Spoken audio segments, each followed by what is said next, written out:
నమస్కారం ఘంటారావానికి స్వాగతం. ముందుగా ప్రధానాంశాలు. ఉత్తరప్రదేశ్లోని కాన్పూర్లో ఘోర అగ్ని ప్రమాదం. 5 అంతస్తుల భవనంలో మంటలు, 5గురు దుర్మరణం.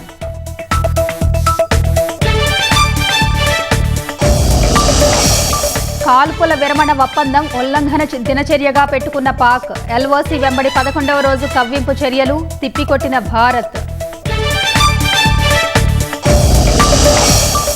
భారత్కు హాని చేయాలని చూస్తే తగిన రీతిలో సమాధానం చెబుతాం. పహల్గాం దాడికి సముచితమైన చర్య తీసుకుంటామన్న రాజ్నాథ్ సింగ్. నేడు రాష్ట్రంలో పర్యటించనున్న కేంద్ర మంత్రి నితిన్ గడ్కరీ. పలు రోడ్లు, ఫ్లైఓవర్ల ప్రారంభోత్సవాలు, శంకుస్థాపనలు.